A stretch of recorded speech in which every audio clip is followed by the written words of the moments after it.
Golden Week. I have a deer jaw here I took from a wolf that killed this deer, and the teeth are worn right down. This is what they're supposed to do.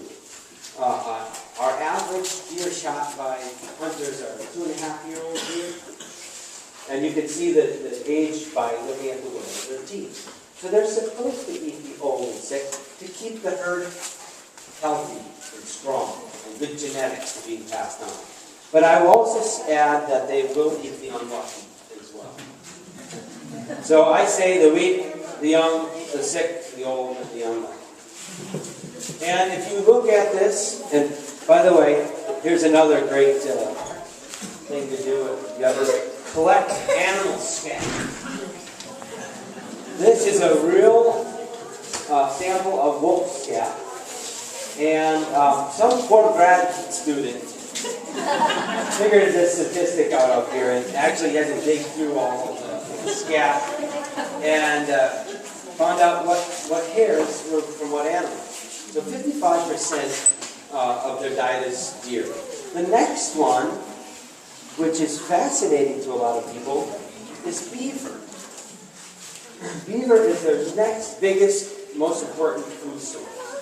And in the 90s, my father, as a biologist, one of his jobs was to track problem beaver, where there's damage or flooding over the roads. And maybe if you lived around here, you might have remembered those days. Beavers were everywhere.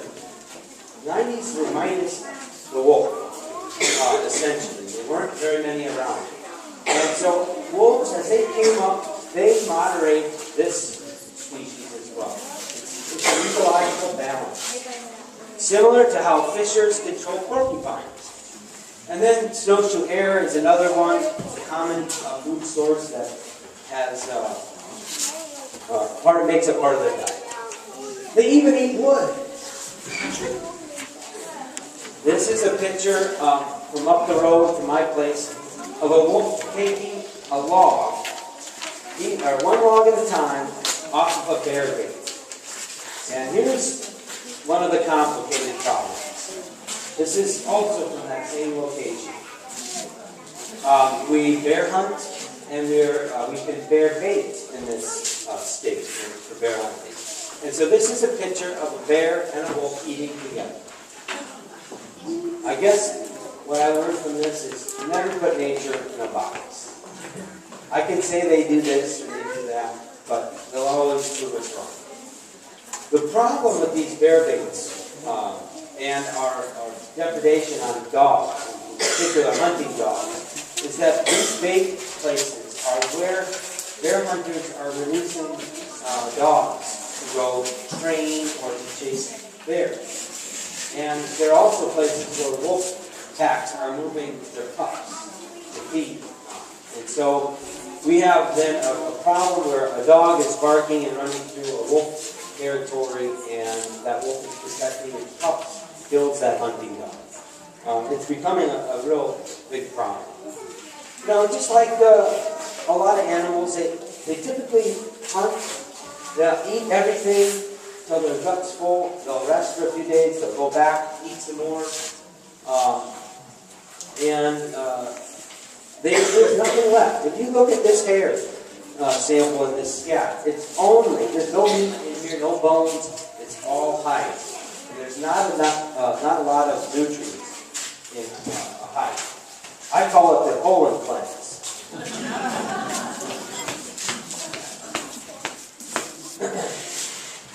Communication. All right. We were talking about. Skip through this here. We were talking about wolf howling. And how do you tell the difference? This is a bad time of year to go and try to howl samples for wolves because the pups are too young. And like we heard in the introduction, there's sometimes that are good and sometimes that are bad. I use mid-July through November as the time frame. And one of the things we do with our howling surveys is we want to know reproduction. So I want to know how many pups were born. And I'll give you a sample. Here's a chorus from some wolves, 2 pair.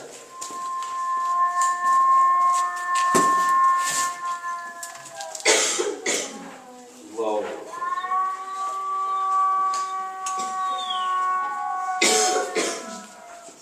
One time I did a howling survey, and I heard this.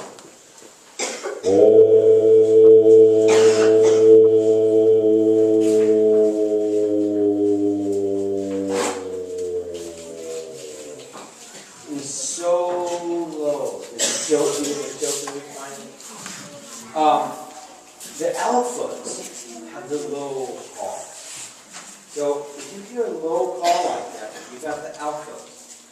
Then the women are really good at this. They have a little higher pitch. The yearlings have a higher pitch.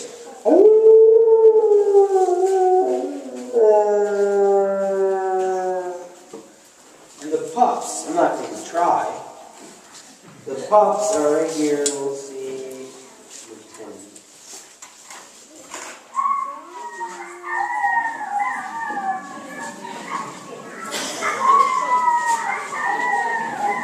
High pitch. So, to confuse you now, what does a coyote sound like? Right? Here's a coyote. Wait for the bark.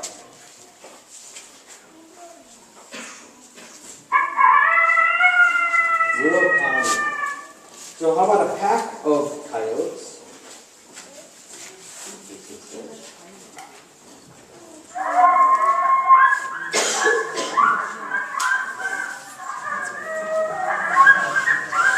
Real barky. So, I was asked to do this. Yeah, question.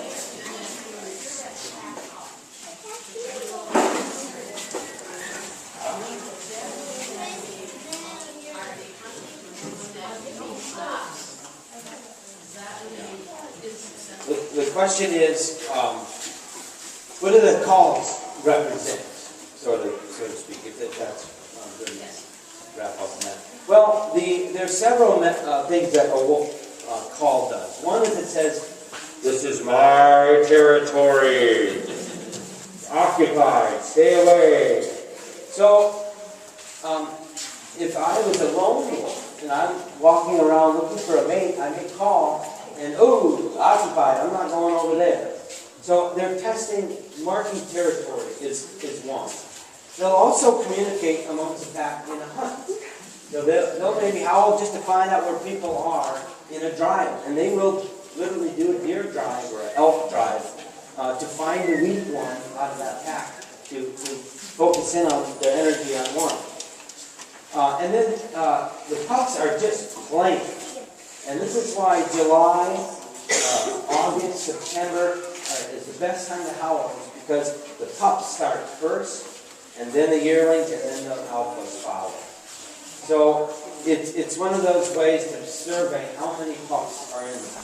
So there are several things, and they will also howl if they have a kill.